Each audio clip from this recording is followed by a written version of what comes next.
Yeah. It's the hardest. Talk around and disregard it. Strip you off the ground, show you what hard is. Standing strong and proud, nothing can knock it. Let's get it started.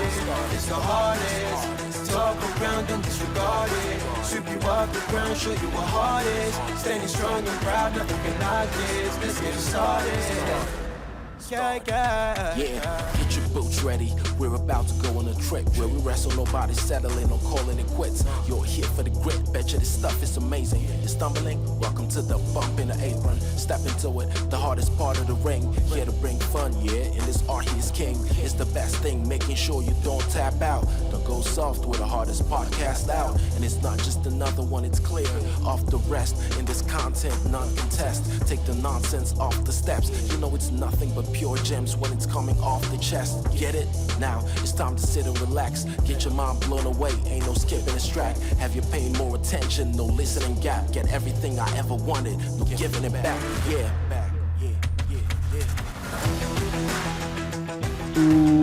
What's up, everybody? Welcome to the Apron Bump.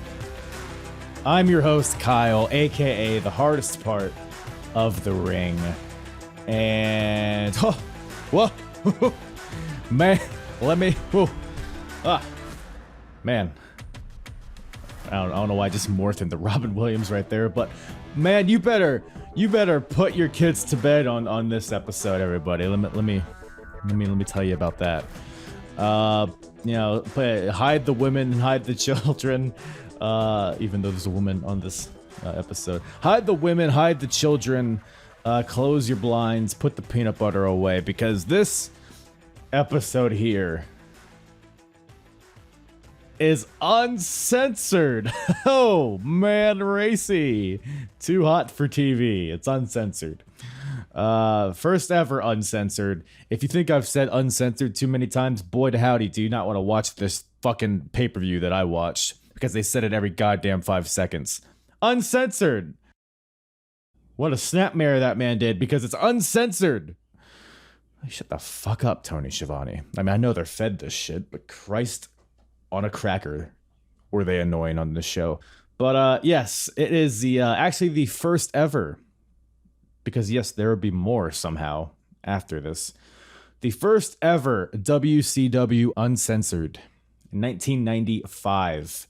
And this is they're kind of transitioning in this era. They're beginning to have more pay-per-views. And as Eric Bischoff has said in various interviews, it was kind of an idea, kind of a mentality they had to make each pay-per-view feel different, which is solid logic. I don't hate that way of thinking, that strategy, right? In fact, I really like it a lot. I feel like companies should strive to do that more today. But it's one thing to have an idea on paper, and another thing to let it play out in front of you. And ultimately, Uncensored was just another shitty WCW pay-per-view.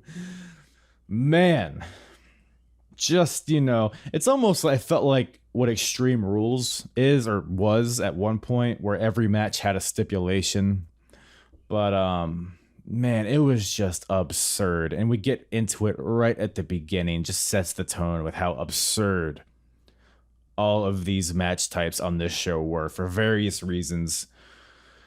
This show is just chock full of fucking contradictions, logic holes, just cartoony, just mid-90s garbage.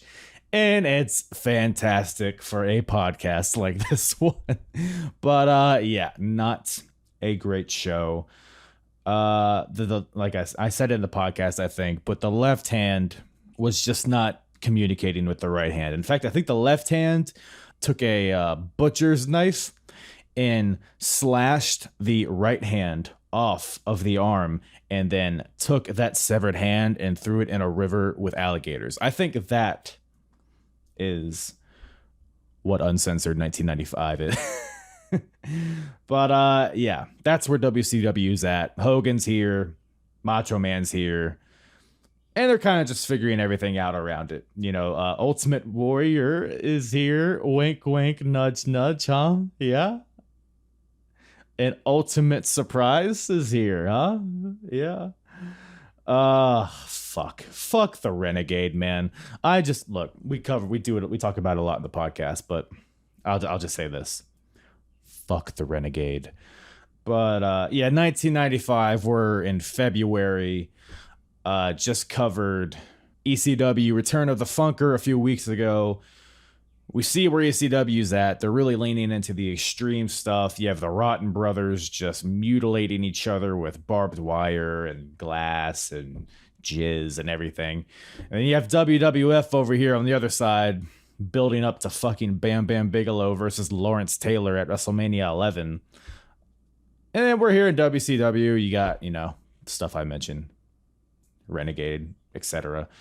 And about to stumble into the fucking Dungeon of Doom bullshit, which I think lasts forever as well. So looking forward to it.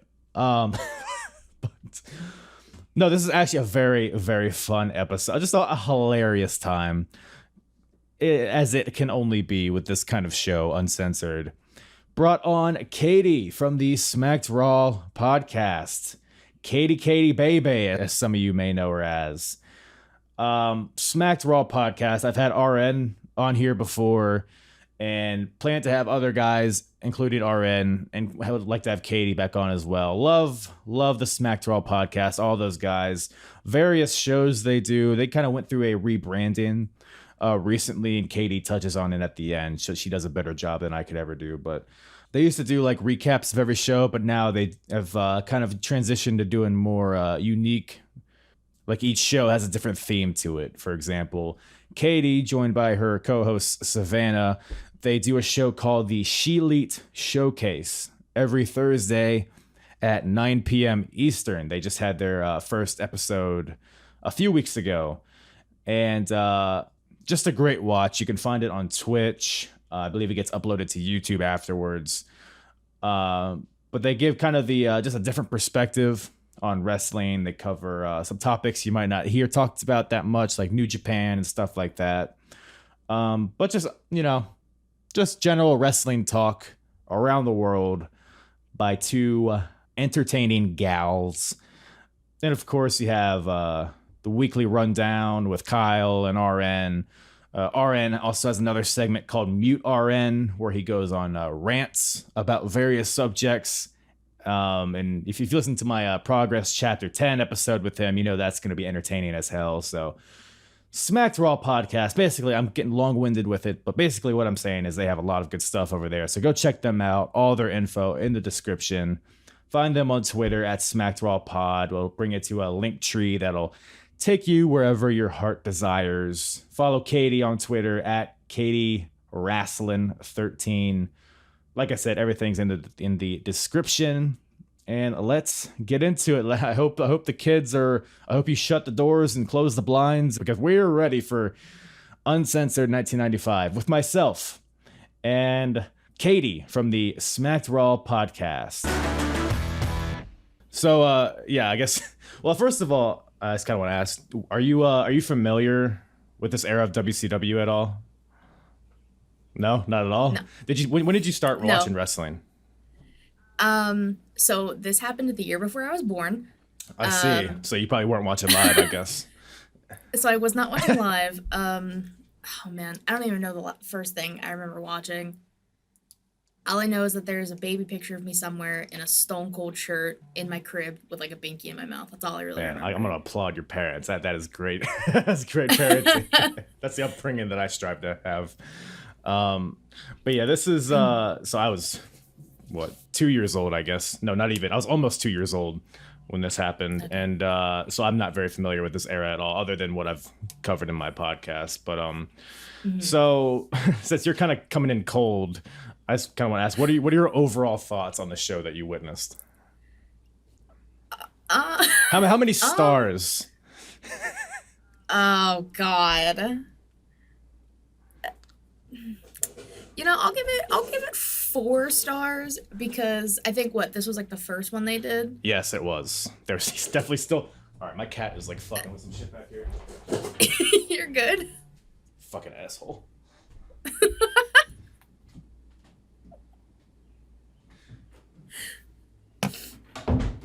might be meowing at the door, but that's better than him eating cardboard behind me, I guess. That's true. We said 4 stars out of 20. Yeah. So I'll just set the scene here. So I watched the show on Friday, right? And I had the day off. I was all excited. I had my coffee. I was like, man, I'm ready for some world championship wrestling action. And I turn on the show, and then I'm watching 2 assholes wrestle in hay on a semi-truck. Like, what is... So, Uncensored, like you said, is the first Uncensored they did, and they're kind of trying to make it like Extreme Rules is, or was at one point, where there's no rules, it's not sanctioned, which I didn't realize till the main event that there's no title matches on this show, and I guess it's because it's not sanctioned technically, even though there's some, whatever. But so they're trying to make, it's crazy, you don't know what's gonna happen. And you can even tell the commentators, they're like being fed to like repeatedly say it's uncensored, and like Tony Schiavone specifically, he's like very tongue-in-cheek about it, which is hilarious. But so every match has like some sort of gimmick or some weird tie-in with something. It's all weird. But so the show opens up, and one of the big things that they're building on this show is that Hulk Hogan has an ultimate surprise. A warriorous surprise, some may say. It's are you familiar with Renegade at all? Have you heard of Renegade? No. For good reason. Well, what are your? I mean, we'll talk more about him in the main event. But were you a big fan of the Renegade? Did he remind you of anybody? Nah, I don't know. Couldn't put my finger on it really. No. He's kind of his own character. Understood. But the show opens up, and I've talked about this before, but like the pacing of these pay-per-views that WCW does is so weird because it opens up and it just goes to the commentators who are talking. It's like a pre-show almost to start the show. And then they open the show with the match I just mentioned. It's a King of the Road match. Dustin Rhodes versus Blacktop Bully. And can you describe what this match is or what the rules are? Oh God. So it looked like something out of like Fear Factor. Like they have to get in like through the truck and then ring or like what? Blow a horn. The horn. Yeah. Yeah. But it was just I don't even know.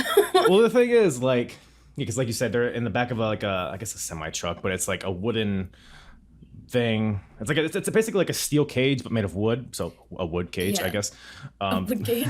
So you can see inside, and they're in hay because Dustin Rhodes is country, so they're fighting in hay, I think is the story here. And Fear Factor. That's a great analogy. That's exactly what it was, but just without the harnesses.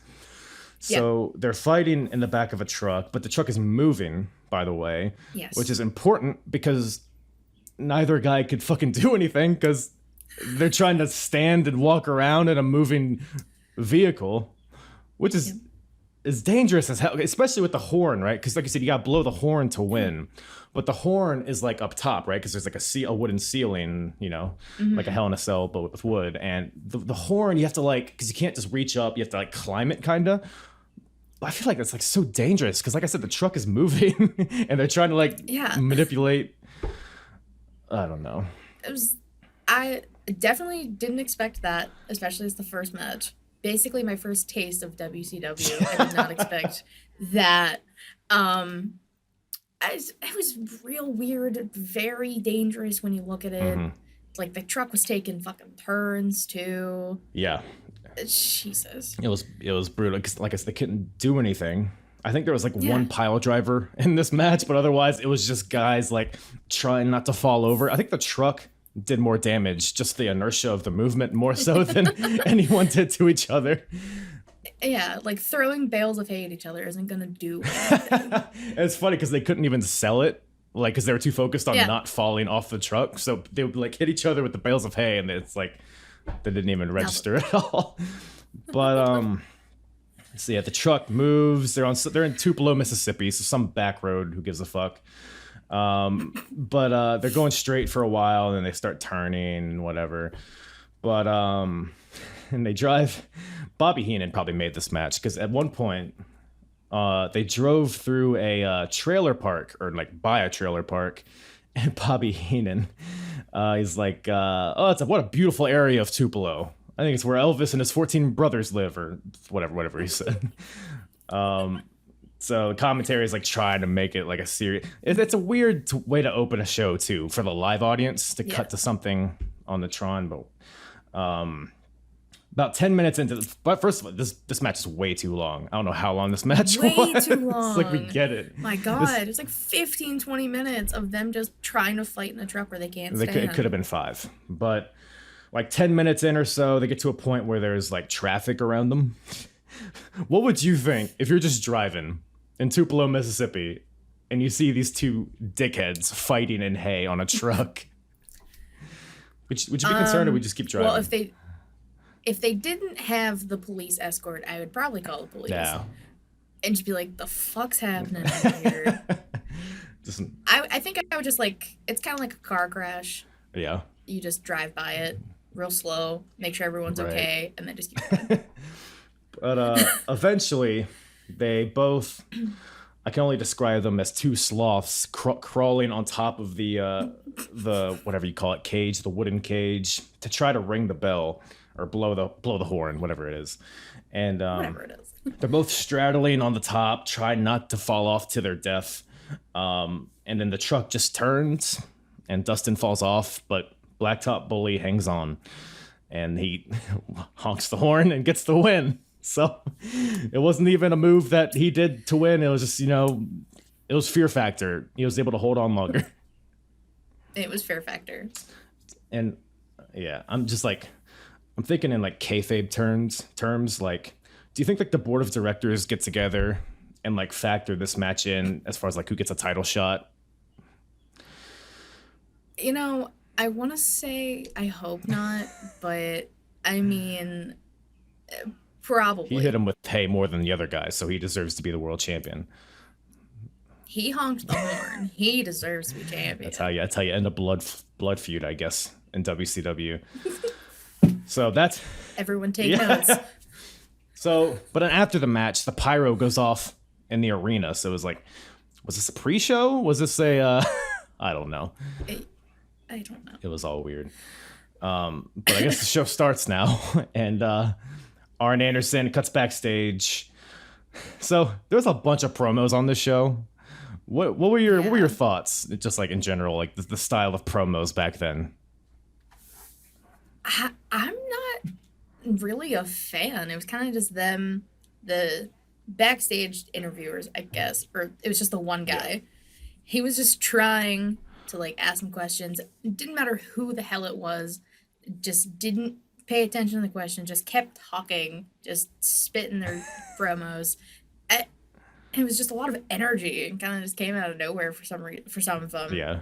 I wasn't really a fan. So was it talking or yelling?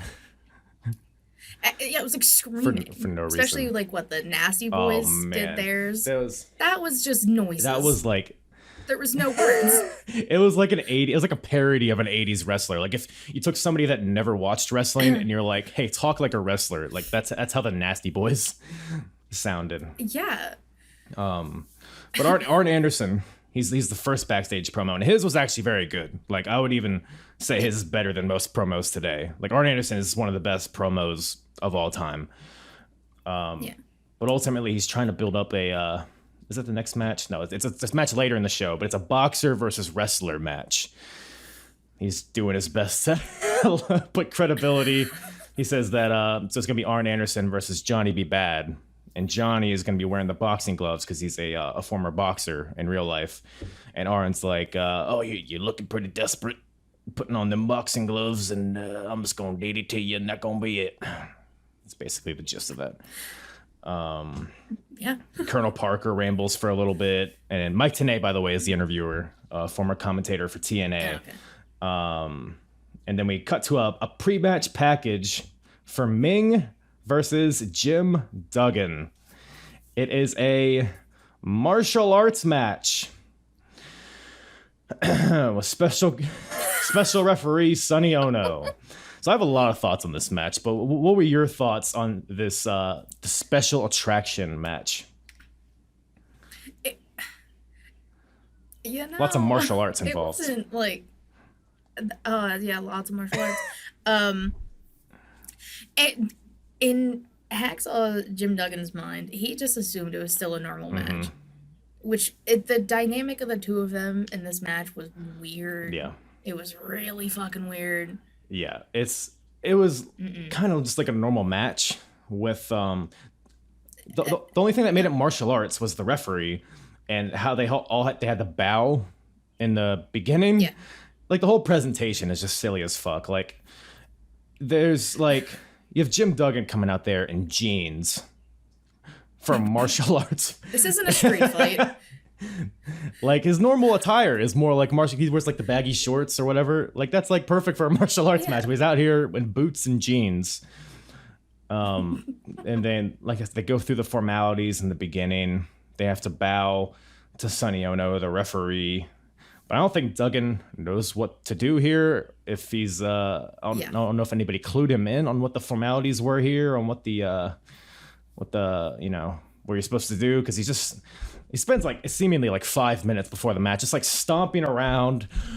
Oh, USA, just like looking like an idiot. Like, what are you doing? Yeah. It's just but like I said, after a little bit, finally he bows, and he bows a few times actually. Then they like kind of square up each other and they bow again. Sonny Ono doesn't really seem like he knows what's going on. He's just kind of there. I don't think anyone knows what's going on in this match. That's the problem. It's so unnecessary, all of this stuff. So Duggan fights. They start fighting. Duggan loses his boots like right away. He takes his boots off and starts beating Ming with it. Ming has this nerve hold on Jim Duggan, which is like most of the match. Honestly, is Ming. You know, Duggan's on his ass on the mat, and Ming has his thumb in his neck or whatever. But Jim Duggan isn't selling it at all. In fact, he's even being like, nope. You know, that Jim Duggan, you know, it's like it's not affecting him at all. Like trying to get the crowd behind him. This match is pretty much just Duggan taking off his boots, hitting Ming with it, punching him a few times, and then getting locked into a nerve hold over and over again. Duggan tries to headbutt Ming, but it backfires because he's Tongan. Ming's feet, you know, he chokes Duggan with his feet in the ropes, and at this point I notice how fucking disgusting Ming's feet are. I don't know if that's his gimmick or if that's just I don't know. That's his blood, I guess. But Duggan eventually hits Ming with a 3-point stance clothesline, but Ming gets right back up. Colonel Parker, the manager of Ming, gets on the apron, distracts Duggan, and Duggan's like trying to punch Colonel Parker on the apron. Sonny Ono has his other arm trying to bring him back in the ring. So both Duggan's hands are kind of neutralized, and this allows Ming to give him a super kick to the face for the win. So I guess the story is Duggan was defenseless and Ming was able to get a cheap win. But yeah, that's a match. That was a match. Any other thoughts on the martial arts? The lack of martial arts. That'll do it. There was one kick though. One. Yeah. Come on. That's people. Yeah. That one kick. Yeah. You book this match. Martial arts. One kick. It was good. That's it. It was good. And some bowing, but nobody knows how to bow. Nope. And then it's just 5 minutes of awkward, weird shit in the beginning. No. That's just like a perfect, like, what the show was. It's like the left hand isn't talking to the right. Nobody's communicating with anybody, and it's just a mess. Yep. But I can kind of appreciate what they're trying to do here. You know, they're trying to. They were known, WCW, for trying to make each pay-per-view kind of have its own theme. So in a way, I appreciate it, but it was definitely there are some kinks to be worked out, I think. Yeah. Just a little bit. Just maybe. But after that, they cut backstage to Johnny B. Bad. He has the boxing gloves on. His heels warming up, all that stuff. Then it cuts to Arn Anderson again for some reason with his truck. What was he saying? Do you remember this? Arn Anderson, it cuts like to a pre-recorded where he just drives up in his truck and is like talking. Yeah, I don't remember what the hell he's talking about though. It felt redundant of his previous promo. Yeah, I think it was basically just like the same thing he said before. Yeah. Except now he was in front of his truck. It just felt like a Wrangler jeans commercial or something. I didn't know what was going on.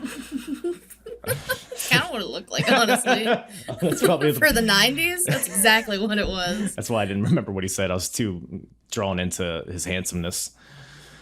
But that brings us to the boxer versus wrestler match. You have Johnny B. Bad versus Arn Anderson. Like I said, Johnny B. Bad, he's a former Golden Gloves fighter, something or another. He's a legit boxer in some way. I don't know why. Like, it just seems like a disadvantage for Johnny. It's almost like one of those like you have one arm tied behind your back kind of deals, but because literally Arn Anderson can do everything, and Johnny is neutralized by these gloves. But the match is it's 10 3-minute rounds. And Johnny B. Bad comes out with his trainer, Rock Finnegan, who has like a cigar in his mouth because it just has to be like on the nose, like Rocky, like exactly Rocky. It's gotta be. I guess it was topical. When did Rocky come out? Was that 80s? You probably don't know. Why am I asking you? You were born 5 years after the show. Hey, just because I wasn't born doesn't mean I don't know. I'll look it up. Keep talking. But so the match gets underway.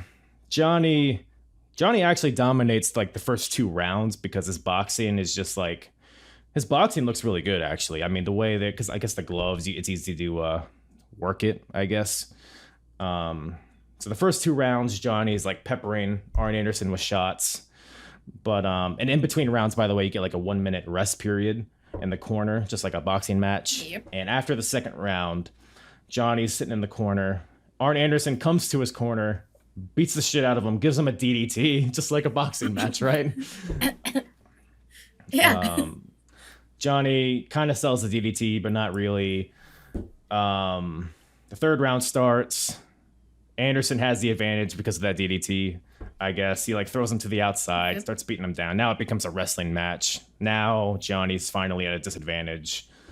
There's a spot where Colonel Parker, who is ringside with Arn Anderson, he holds the wooden stool in the corner, and Arn Anderson throws Johnny into it, which is a cool little spot. But the round 3 bell rings, and then once again Arn Anderson attacks Johnny in the corner. But this is after Johnny's trainer cuts his glove, so he has 1 glove off. And the third round, or the fourth round, whatever it is, gets underway. And Rock Finnegan, Johnny B. Bad's trainer, puts a steel bucket on Arn Anderson's head. And Arn Anderson's just like, oh, like a fucking cartoon character with this bucket on his head. And Johnny, with his exposed hand, hits Arn through the bucket and then punches him once again and knocks him out. So Arn Anderson, it's like a boxing rule, so you can win with a 10 count knockout. So that knocks out Arn Anderson, and Johnny B. Bad wins. Yeah. By the way, Rocky, 1976. 76? Jesus. Yeah. That's the first That's one. an old motherfucker, Sylvester Stallone. But I don't know anything. I was like, is 96 Rocky come out? Nope. But yeah, what were your thoughts on this match? I liked that it was kind of, you could have won with like the boxing 10 count. Yeah. Or I think they said you could have pinned as well. I liked the culmination of both since they were billing this as a boxer versus wrestler match.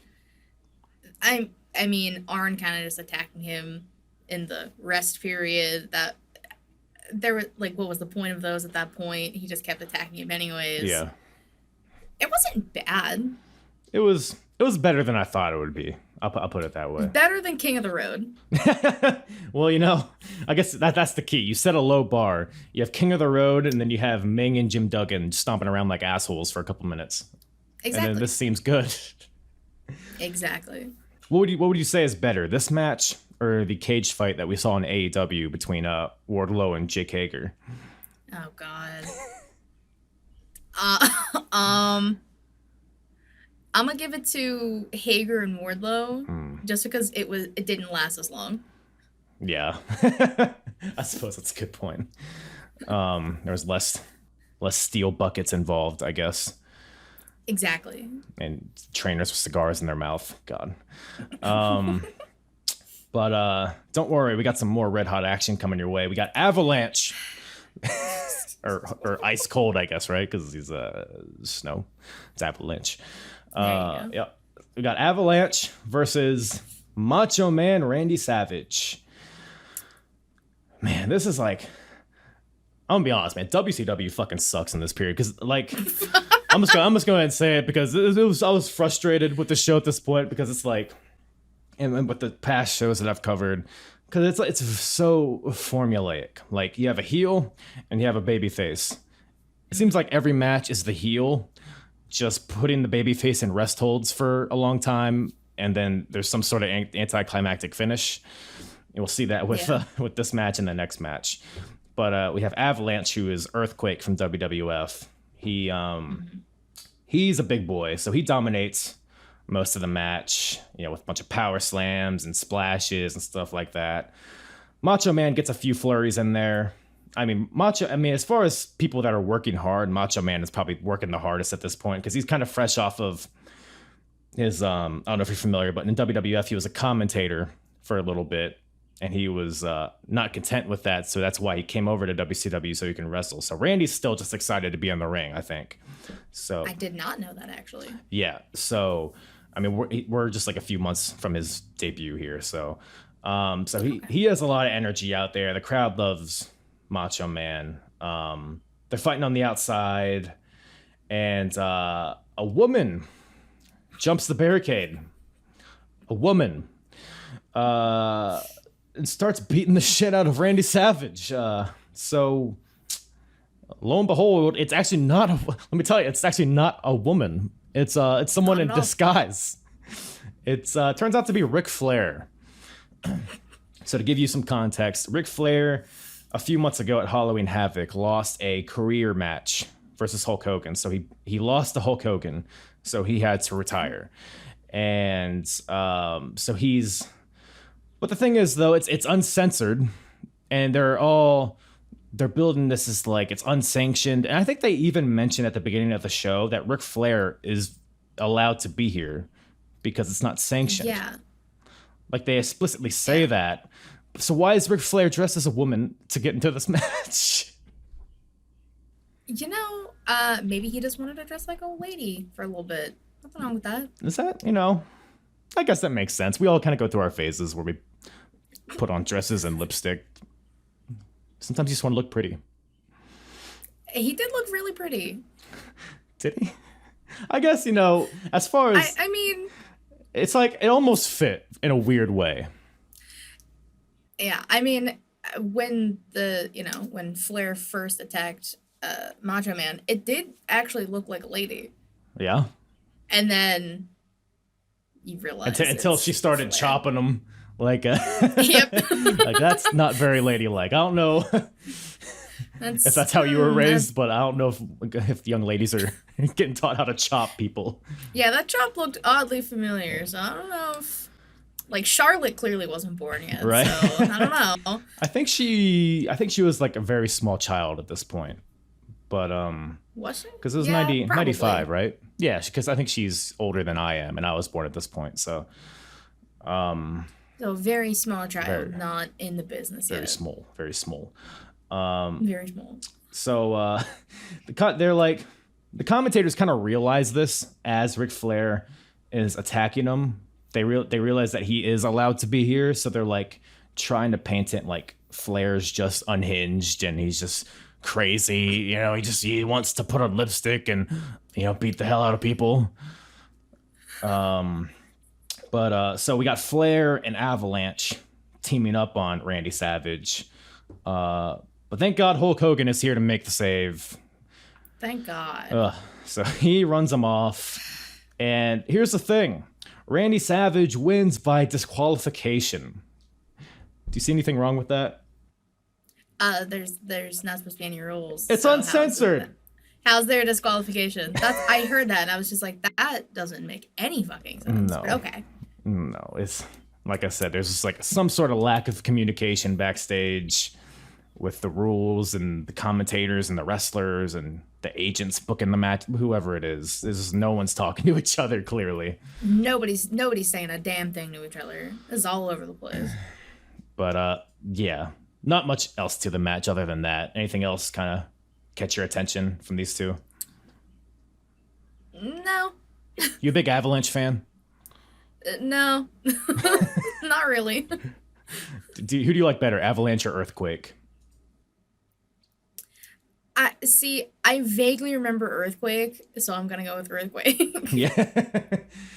Like, I was just like, Avalanche, cool name. But then I was like, wait, I was like, what the fuck? It's so weird seeing, like, all of these people who I know from, like, WWF, WWE, and WCW. So it was so weird. I was like, holy shit. I didn't know half of them were in there at the time. Yeah. Yeah, that's, like, half the show at this point is, like, ex-WWF guys, I feel like. Or guys that go to WWF soon, like Johnny B. Bad. But, cut backstage here. We get a long-winded promo by the Harlem Heat.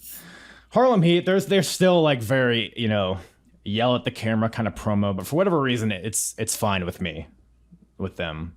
I feel like they're just better at it, maybe. Yeah. You got Sister Sherry with them. She's rambling about something. Then she's like mid-sentence, and then Mike Tenay, who's the interviewer, just pulls the mic away. It's like, all right, back to you. It's like, shut the hell up, Sherry. Yeah, honestly. But then that brings us to Sting versus Big Bubba Rogers. Big Bubba, if you're not familiar, he's a former Big Boss Man. That's what I thought. Yeah. So he's gone through a few iterations already. He's only been in WCW for a little bit, but he came in as the boss, and WWF was like, wait a minute. That's too close to the Big Boss Man, because he was still coming out with his nightstick and all that. Oh, okay. So they changed him to the Guardian Angel, it's like a local New York vigilante group. So that was who he was. He didn't come out with wings, which which is what I thought he was, but that's very disappointing. But apparently they decided that was stupid. So now he's Big Bubba Rogers. And I think I like the Guardian Angel better. Well, you don't like his fedora? No. Look at my fucking Sheamus now. Like, get out of here. No, how dare you? How dare you? This is probably my least favorite version of Big Boss Man here. He's just like, I don't know, man. Anybody that wrestles in suspenders and dress shirts, he's got heat with me, I think. They can't be trusted. You can't trust them. No, you can't. No. But this match, once again, it's like very plotting. It's like there's one point in the beginning where Sting takes Bubba's jacket. He has by the way, it's like a gangster jacket, pinstripe jacket, and the stupid hat. Sting takes it, puts it on, and this really offends Bubba. You don't take a man's hat. That's one thing. That's one thing you gotta know. Sting even gives a leg drop to the hat, which is dastardly. Dastardly. Which reminded me, I don't know when it happened, Flair doing all the moves on his jacket. Yeah. That's immediately what I thought of. Yeah, he would give knee drops to his coat. He would get all worked up and throw it on the ground. But outside of that, there's one point where Sting does a leapfrog over Boss Man, but injures his knee coming down. Mm-hmm. And that's kind of the story of the match. You have Boss Man putting on submissions, kind of just weak, lazy submissions on Sting throughout this match. But eventually, Sting kind of fights back with a German suplex and a splash off the top rope. And that's pretty much the extent of the offense he gets in, because Boss Man then cuts him off with a chop block to the leg. Sting tries to fight back a little bit, goes for a body slam, but Boss Man is too heavy, coupled with his already injured leg. So Sting topples over, Boss Man lands on him, and just pins him. So 1, 2, 3 via Boss Man just falling on Sting. Yeah. Good stuff, right? Yeah. Oh, so exhilarating. What was your favorite spot of the match? The hat. Honestly, though, yeah, I mean, this match is, again, just like a super long match for no reason. And such a small percentage of it was entertaining. Like you said, the hat spot was probably the best part of it. But after that, cut backstage once again to the Nasty Boys, like we talked about earlier. Just yelling at the camera for no reason. Very loud. Aggressive. But I guess that's how you build to a Falls Count Anywhere match, which is what we got here. Harlem Heat versus the Nasty Boys. Man. So Wasn't this just, didn't they build this as like a Texas tornado match? was it? It might have been. No, well, it was Falls Count Anywhere because that's where the finish was. Yeah. But you're probably right. I just copied it from But some again, website. no rules, so who actually knows? Right? Isn't every match Falls Count Anywhere technically? Yeah. I mean, I feel like every match could have had, fighting in the concession stand. Every match should have had fighting in a concession I'm gonna tell you this: it wouldn't have made the show worse. It would have only made it better. You can't go down anymore. You can only go up. So Sherry comes out without the Harlem Heat. Then the Nasty Boys come out, and they're like, "Where's the Harlem Heat?" And they're looking towards the aisleway. You can see what's coming 3 miles away. The Harlem Heat come out through the crowd, attack the Nasty Boys from behind. Sherry gets involved too. She takes a pit stop from one of the Nasty Boys. Are you familiar with the pit stop? No. Or Pity City, I think is what they called it, is when they just take somebody and put them in their armpits. It's cool, right? Pity City. Oh, yeah. Oh, yeah, I love it. You probably wouldn't like that if somebody did that to you, right? No. No. Sounds like effective offense to me then. True. The Nasty Boys, they bring a trash can out with them, and they dump it on Stevie Ray. Again, just very effective offense. It quickly breaks down. They fight to the concession stand that's like by the stage, and immediately they start like throwing soda. Soda is spilling everywhere. So they're fighting. I don't know what was more unstable, the King of the Road match or this match. Because they're like Bambi on an ice rink out there. Yeah. I think I'm gonna give it to this match. At least there was like a little bit of stability in King of the Road. They had like something to grab onto. Yeah. Nope. There's like Brian Knobbs hits Stevie Ray with a plastic bin, but he just slips on all the soda and just I don't know how nobody got a concussion, or maybe they did. I don't know. Like just from slipping all over the soda on the concrete floor out there. Harlem Heat's covered in mustard. It's just chaos, let me tell you. But this is probably my biggest laugh of the show. It's because of a line that Bobby Heenan had. So there's a point in the match where Booker T throws Brian Knobbs into one of the concession stands back there, and the concession stand just obliterates, like it explodes. And then Bobby Heenan on commentary is like, that's someone's house here in Tupelo, Mississippi. I remember hearing that. But yeah, this match is just they're back there. There's no cohesion. There's no like ebbs and flows. There's no peaks and valleys. It's just Nope. let me grab this cotton candy and hit you with it. Let me grab this ketchup and squirt you with it for a while. Mm-hmm. So they're fighting, and the bell just rings randomly. The camera did not catch the pinfall, at least not that I saw. Nope. I didn't either. So they cut to a replay, and apparently Brian Knobbs hits Booker T with like a world's strongest slam kind of move onto the rubble of the concession stand that broke down earlier, and that gets them the win. So the Nasty Boys win the match, and lots of mustard. Lots of mess. Yeah. Anything else stick out to you in this match? Didn't at one point, like, I don't know the Nasty Boys like names or anything. One of them don't they just like push Sherry like at the end and she just like falls? I mean, there were everybody was just falling by themselves. That's the only thing I remember. It was like right before the bell rings. I think they kind of just like shove her and then she like slides and then just falls into the rubble. Sherry takes a couple of nasty spills in this match.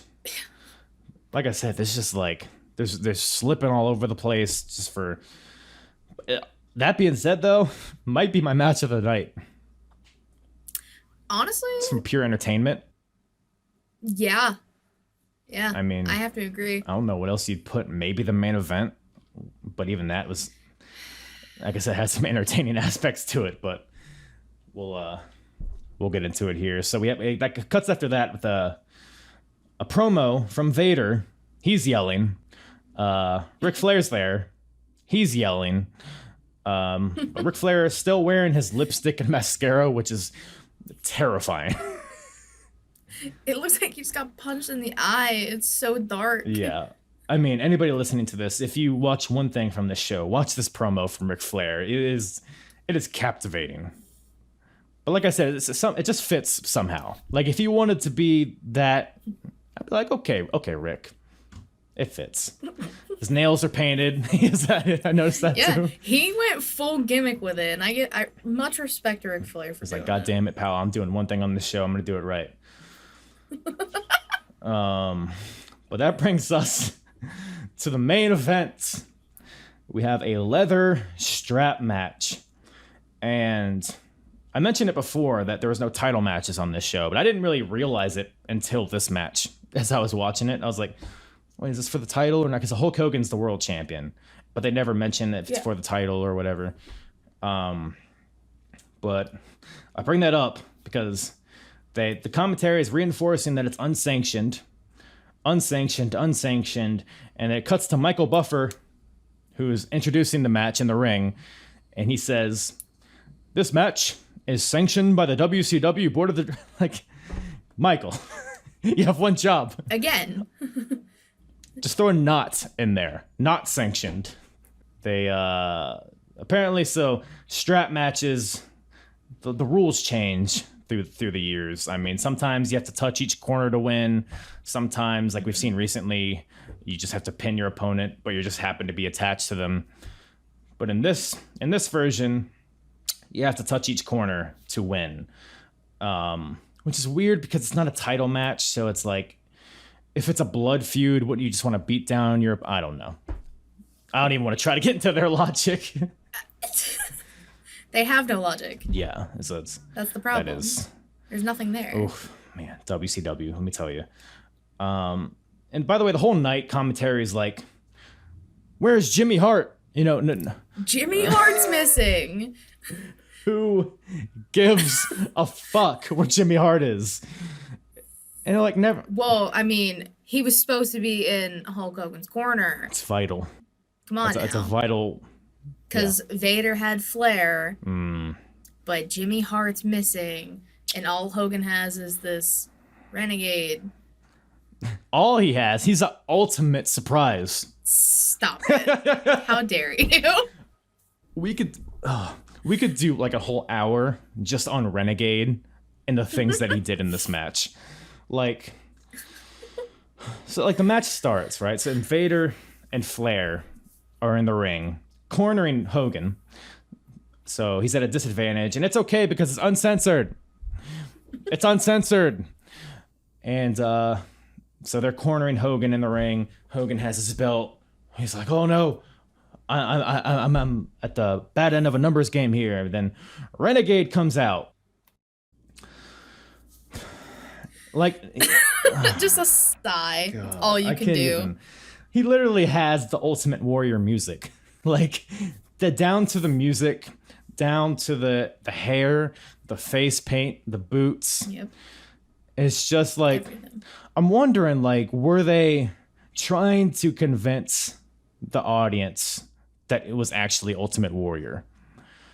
because I didn't live through this time. I don't know. What do you think? Do you think like if you bought this pay-per-view, you're like, oh, I'm gonna get to see Jim Hellwig on this show? I mean, the way they were like building it and like kept saying it, that like you said, ultimate surprise and shit like that, and then you see him, probably like if you quickly look up, you'd be like, whoa, holy shit, that's the Ultimate Warrior. Yeah. But I mean, maybe they did it. That was kind of just like their driving point. They're like, we're gonna trick people in thinking this is the Ultimate Warrior, or the closest thing you're gonna see. Yeah, which I mean, he gets there eventually, man. Because there was like at the beginning of the show, they actually showed a highlight from WCW Saturday Night where Hogan's cutting a promo, and in the background there is this figure. He's like behind smoke. And then it's almost like they're trying to conceal that it's not Ultimate Warrior, but they're kind of alluding to it. So I don't know, man. Who knows? But Renegade comes out. He has an R painted on his face in the colors of Hulk Hogan. So the red and yellow. It's an R because Renegade. It's pretty cool, right? Because of Renegade. So and so Flair is trying to get involved in the match because Renegade comes out. He runs Flair off. But several points in the match, Flair gets in the ring, but Renegade gets in there, chases him around. I don't know why Renegade runs like this. Like, I'm not going to get up and like replay what he did, but like, oh god, he's like you watch SpongeBob at all? I do. I watched it all day on Saturday. Do you know the episode where they're like cavemen? Yep. That's like I'm picturing Patrick running around, just like he even has like the what do you call it? The skirt, the loincloth? The loincloth. That's right. That's basically what he has on. It's like running with a stick up his ass. Like, I don't know why he runs like that. Is he hurt? I don't know, but maybe he just runs like that in general. Who knows? He has a lot of energy, this Renegade, let me tell you. I mean, we could shit on him all day, but this man, he's hyped. A lot of Mountain Dew before this show, I'm sure. He's I don't know. I don't think he ever hits anybody or does any offense, though. Am I right in that? From what I can recall, I don't think so. I don't think he actually hits anybody. I'm wondering, is he like so untrained that they're just like, hey, all you gotta focus on is looking like the Ultimate Warrior. Don't worry about how to working punches, suplexes, selling. Don't worry about any of that. Just know how to chase Flair and yell at the sky. And he did great. You know what? As far as chasing somebody and yelling at the sky goes, this guy is 10 out of 10. I'm gonna be honest. 20 out of 20 stars just for him. I mean, at the point if he comes out and people are probably unsure if this is Warrior or not, but I'll tell you what told him that it was not Warrior is when he jumped from the ring over the top rope to the outside. Because Jim Hellwig does not have that athleticism to him, so I was like, oh, there's a different chap here. But yeah, so there's a match going on, I guess. Yeah, somehow. Other than this. In the ring, Vader is choking Hogan with a strap. He's whipping him in the back like Jackson Riker. He's... Jimmy Hart comes out. By the way, we found Jimmy Hart. Yeah, we found Jimmy Hart, guys. He's still kind of like tied up. His shirt's ripped. His shirt's ripped, but like he looks fresh as a daisy. Like he runs out there. He just looks a little distressed. That's it. Mildly distressed, but he's running fine. He's moving around fine. He still has his megaphone. He's still, cheering on. Like nothing happened. He just happens to have holes on his shirt. That's it. Like a cartoon character. He has like the bruises on his face, but that's just the tip of the iceberg as far as that goes in this. Jimmy Hart comes out finally. Now the commentators can shut the hell up about it. The match continues. They fight to the outside. Hogan and Vader do. They do a spot where the strap, like one guy's on one corner of the ring, one guy's on the other side of the corner post, and I think it's Vader. Hogan pulls the strap to make Vader run into the corner post, which is a cool little spot given the gimmick here. Steel chair, well, not steel chairs, like balsa wood chairs, maybe. What are your thoughts on these chairs that were involved in this match? I didn't expect them to be wood chairs. I really was expecting like a steel chair. Nope. And I said, what the fuck is this? How's that gonna hurt anybody? Hey, these chairs exploded when they hit, so that must have been effective. Cheap as wood. What are you talking about? This is a grade A lumber. How dare you say that? It's like whatever they make the guitars out of that just explode over people's heads. That's what these chairs were made out of. But at one point, Vader has Hogan beaten down on the outside. He's just beating him down, and Vader just turns around and clocks Renegade. And commentary... So Vader hits Renegade, and Renegade, like, he doesn't fall down, but he definitely, he registers it. Like, he gets hit hard with it. But one, Renegade doesn't retaliate. He just runs to him and goes, rah! Like he does throughout this match. And commentary is like, he didn't even move. Vader hit Renegade, and he didn't even feel it. But, my man, we just saw him almost fall over from one clubbing shot. Yeah, like... He doesn't know how to hit people. All he can do is scream. He runs. Ah! This whole match. That's all he does. Like I'm gonna have to clip it and put it on social media. It was just hilarious. This Renegade fellow. But they're back in the ring. Hogan and Vader are. Man, Hogan. I don't know if Hogan's big boots were always this awful, but they were especially prominent in this match. I don't know if you caught that at all.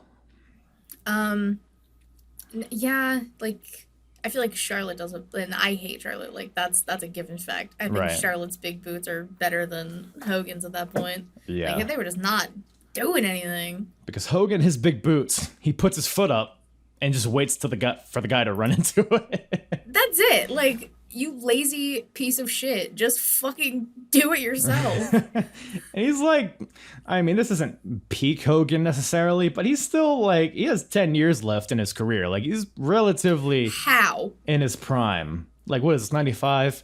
Yeah, because like 11 years later, he wrestles Randy Orton. So it's like, he's still like in the middle of his career. So he should be able to put up a boot that could. Exactly. So do it. Whatever. I'm not going off right now. It's too early for this. You have a lot to say about Hulk Hogan, it seems like, but it's a piece of shit. That seems like a theme. Everybody I bring on here is like, fuck Hulk Hogan. He's a piece of shit. Like, he's a real American. He's a real American. He's American made. Listen, his theme song may be a banger, but he's a piece of garbage. Do you prefer his WCW theme song or his WWE one? WWE. Oh man, I don't know this.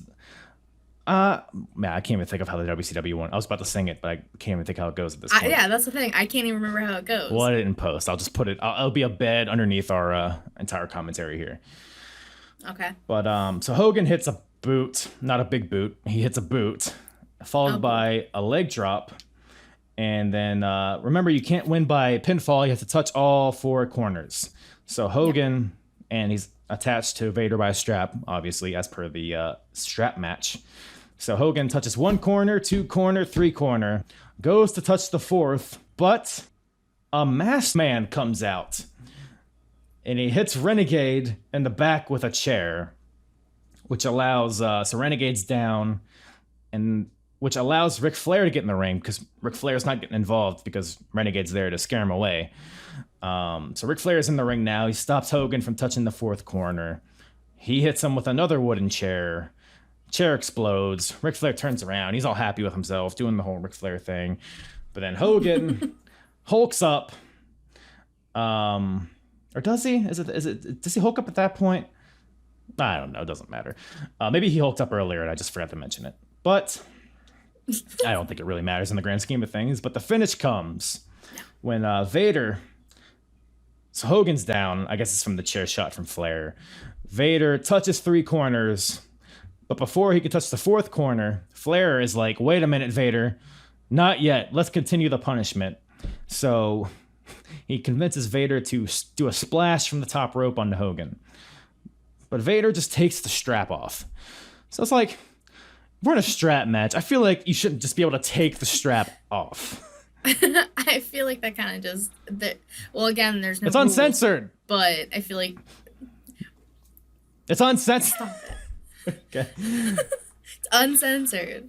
No rules. Unsanctioned. Everything's unsanctioned. But Vader gets, I guess, to the second rope and does like a somersault, tries to hit Hogan, but Hogan gets out of the way and Vader lands on the wooden chair. Vader rolls out of the ring. Flair gets in there, hits Hogan. Oh, this is the part. Here we go. We got the Hulk up part now. So Flair gets in there, hits Hogan with another chair. Hogan hulks up, beats up Flair, gives him another big boot, another boot, puts the strap on, so the strap that Vader took off, he puts that side onto Flair's wrist. Flair, who is not only not in the match, but he's not even in WCW by all, if we're talking kayfabe terms, puts the strap onto Flair, touches all four corners, and gives him the win somehow. So Hogan wins the match. Vader attacks after the bell. And there's some shenanigans afterwards, but as far as the match itself, do you have any other thoughts? It still doesn't make any sense how Hogan wins. Flair's not in the match, and like you said, he's not like in WCW at this time. Yeah. What the fuck? Even commentary is just like, they're just like, oh, like he wins. It's uncensored. How does he win? It doesn't make any sense. It's uncensored. It's man, this show. Yeah, thank you for this being my introduction to WCW. Yeah, you're welcome. Thank you. But I feel like this whole match really is just like an avenue to get to how this show closes, because you have both. So Vader gets in there, he attacks Hogan. Him and fucking Flair are attacking Hogan. Then another masked man comes out with a chair. Or no, I'm sorry, it's the same masked man. So supposedly, right? He comes out with a chair. He's acting like he's gonna hit Hogan with it. But by God, he turns on Flair and Vader. My God, what's happening? And then he hits Flair, he hits Vader, this masked man, takes off his mask. It's Macho Man.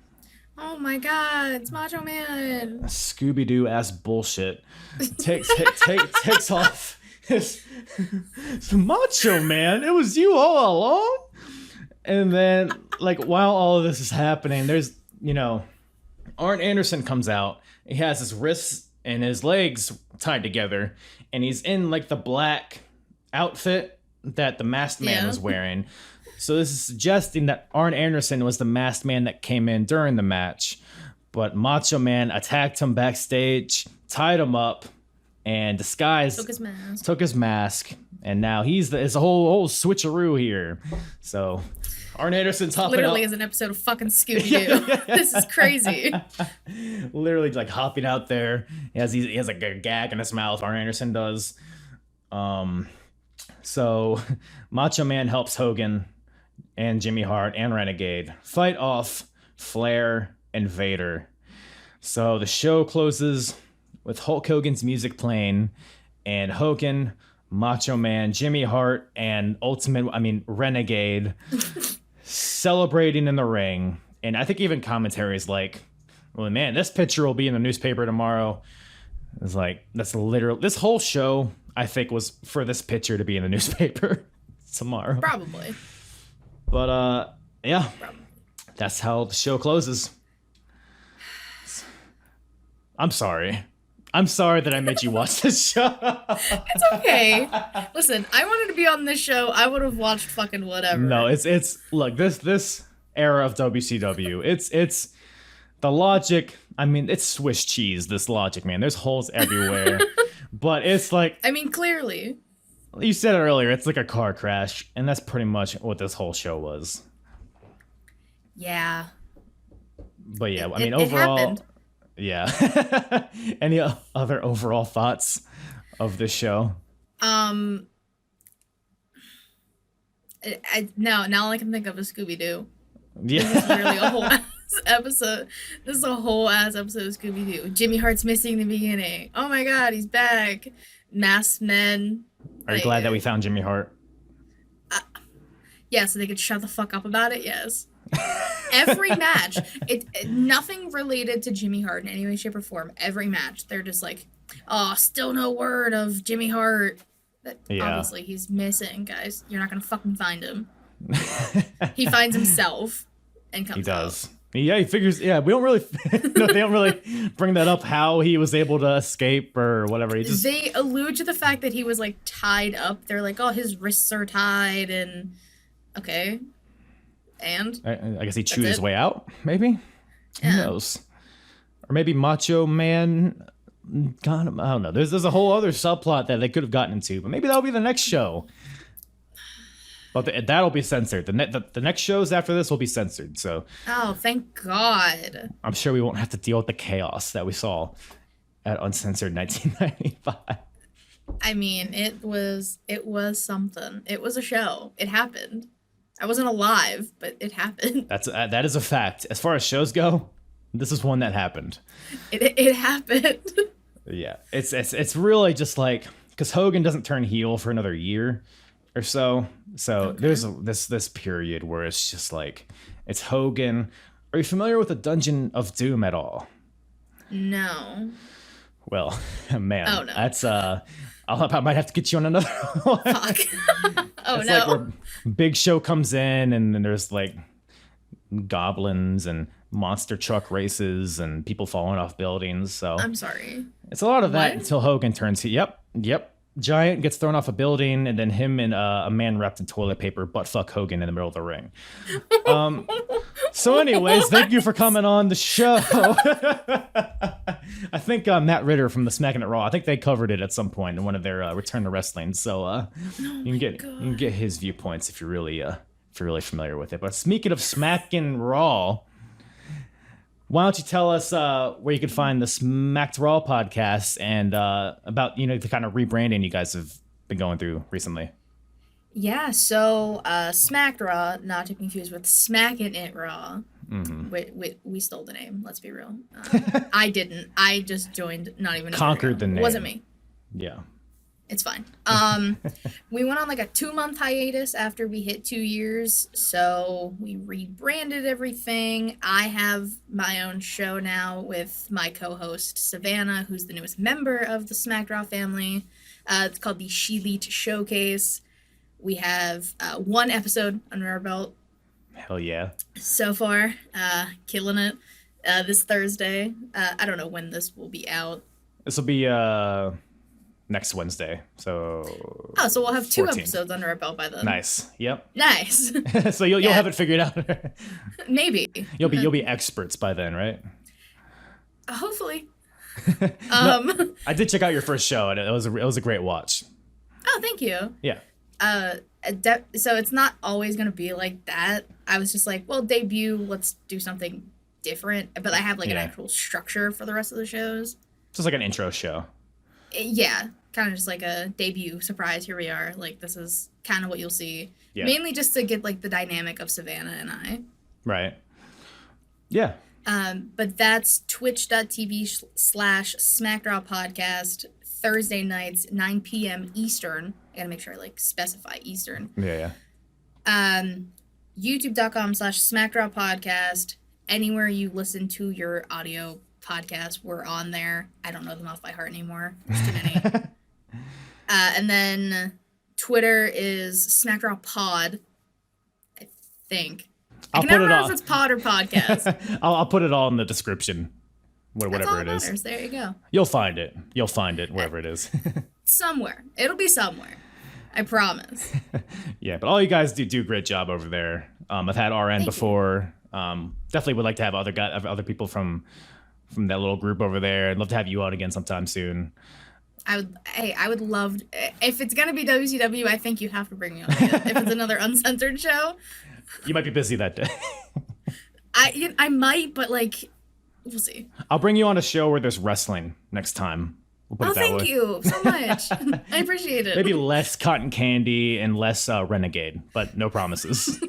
No problem, but that's okay. Once again, thank you to Katie from the Smacked Raw podcast for joining me on this rootin' tootin' good time. That was WCW Uncensored 1995. Great time with Katie. Would love to have her on again. Plan to have RN as well in the future from Smacked Raw podcast. Like I said in the beginning, lots of great guys over there, lots of cool shows. Go check them out. All their info in the description. And as always, if you enjoy these WCW reviews and you, for some reason, are interested on my thoughts on the previous pay-per-views to this, go to apronbump.com, go to the episodes tab, select WCW. That'll bring you to all of my WCW reviews. You can also select Wrestling Wars of the 90s, and that'll bring you to the chronological timeline of not only WCW, but ECW and WWF in this time period. So it's been a great journey so far, and well, it's been an interesting journey so far because we are in 1995 after all. We're still in the oven. We're still a little undercooked, but we're about to have a delicious meatloaf at the end of this. What? Anyways, apronbump.com for all my episodes, all my social media, all of that in the description. Plug me. What else I got to plug? I'm plugging this, plugging that, plugging my pee hole. Anyways, there it is. I'm over 80 episodes into this, and I still haven't really figured out how to end these shows. So I'll just end it like Renegade would. Rah! It probably has zero value from an audio perspective, but all right, I'm out of here. Thank you guys once again for listening. I'm hard. And the hardest, talk around and disregard it. Strip you off the ground, show you what hard is. Standing strong and proud, nothing can knock it. Let's get it started. It's the hardest.